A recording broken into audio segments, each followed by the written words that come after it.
teori perilaku konsumen. Menurut James F. Angel et al. Tahun 1968, perilaku konsumen didefinisikan sebagai tindakan-tindakan individu yang secara langsung terlibat dalam usaha memperoleh dan menggunakan barang-barang jasa ekonomis, termasuk proses pengambilan keputusan yang mendahului dan menentukan tindakan-tindakan tersebut. Faktor-faktor yang mempengaruhi perilaku konsumen dibagi menjadi dua, yaitu faktor individu dan juga faktor psikologi. Faktor individu yang pertama yaitu motivasi dan kebutuhan, yang kedua kepribadian dan gaya hidup, yang ketiga pengetahuan. Faktor psikologi yang pertama persepsi dan keterlibatan, yang kedua proses pembelajaran, dan yang ketiga sikap. Kemudian ada lagi faktor lingkungan, yaitu yang pertama budaya dan demografi, yang kedua keluarga, yang ketiga kelompok, dan yang keempat kelas sosial. Motivasi dan kebutuhan pada perilaku konsumen, yaitu motivasi muncul karena adanya kebutuhan yang dirasakan oleh konsumen. Kebutuhan muncul karena konsumen merasakan ketidaknyamanan atau state of tension antara yang seharusnya dirasakan dengan yang sesungguhnya dirasakan. Menurut David McClelland menyatakan bahwa ada 3 kebutuhan dasar yang memotivasi seseorang individu untuk berperilaku, yaitu kebutuhan untuk sukses atau needs for achievement, kebutuhan untuk afiliasi yaitu needs for affiliation, dan kebutuhan kekuasaan atau needs for power. Maslow mengemukakan 5 kebutuhan manusia berdasarkan tingkat kepentingannya, mulai dari yang paling rendah yaitu kebutuhan biologis, kebutuhan rasa aman, kebutuhan sosial, kebutuhan ego, kebutuhan aktualisasi diri. Menurut teori Maslow, manusia berusaha memenuhi kebutuhan tingkat rendahnya terlebih dahulu sebelum memenuhi kebutuhan yang lebih tinggi atau hierarki kebutuhan manusia. Yang selanjutnya yaitu kepribadian dan gaya hidup. Kepribadian berkaitan dengan adanya perbedaan karakteristik yang paling dalam pada diri atau inner psychological karakteristik manusia. Gaya hidup didefinisikan sebagai pola di mana orang hidup dan menggunakan uang dan waktunya. Kepribadian merefleksikan karakteristik internal dari konsumen, sedangkan gaya hidup menggambarkan manifestasi eksternal dari perilaku seseorang. Selanjutnya yaitu pengetahuan konsumen.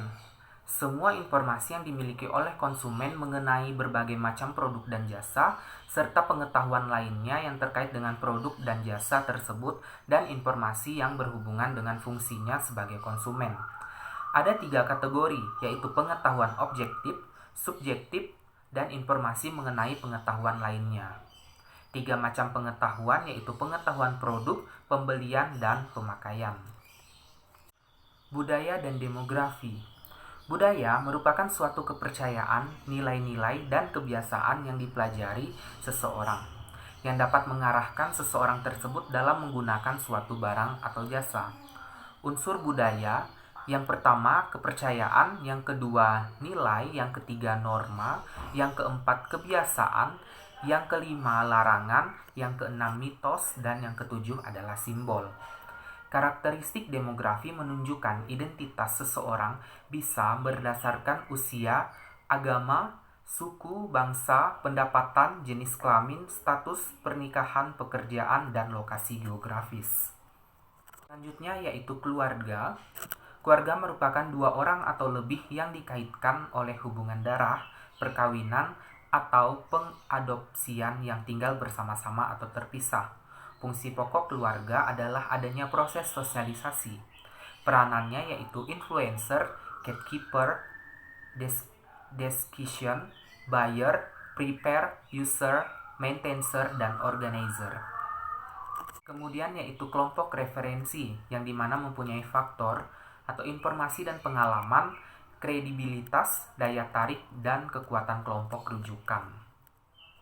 Dan ada juga kelas sosial, yang dimana kelas sosial merupakan pembagian anggota masyarakat ke dalam suatu hierarki status kelas sosial yang berbeda, sehingga para anggota setiap kelas secara relatif mempunyai status yang sama dan para anggota kelas lainnya mempunyai status yang lebih tinggi atau lebih rendah. Selanjutnya itu pendekatan sistematis yang dimana terdapat ukuran subjektif atau kelas bawah, menengah atas, dan kelas atas. Ukuran reputasi, ukuran objektif yang terdiri dari variabel demografis atau sosioekonomis yang dimana terdapat pekerjaan, pendidikan, penghasilan, konsumsi, tabungan, hutang, dan lain-lain. Pembagian profil kelas sosial itu dibedakan lagi menjadi yang pertama kelas atas-atas, kemudian kelas atas bawah atau orang kaya baru, kemudian kelas menengah atas, kelas menengah bawah atas, dan kelas bawah-bawah. Faktor psikologis yaitu pengolahan informasi yang dimana ada 5 tahap yang ada di dalamnya, yaitu yang pertama pemaparan atau exposure, kemudian perhatian atau attention, pemahaman atau comparison, penerimaan atau acceptance, dan retensi. Langkah-langkah dalam pengambilan keputusan pembelian oleh seseorang konsumen. Yang pertama, ada pengenalan kebutuhan. Yang kedua, pencarian informasi.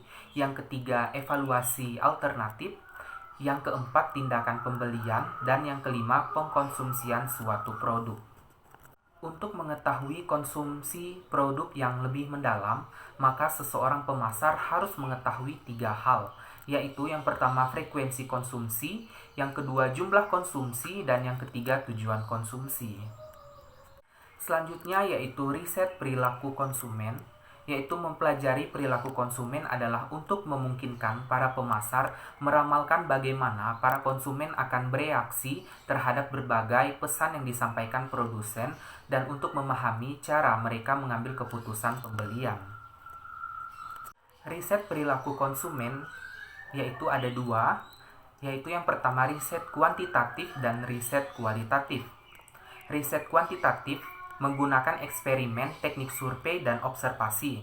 Hasilnya bersifat deskriptif, empiris, dan jika diambil secara acak dapat digeneralisasikan ke populasi yang lebih besar.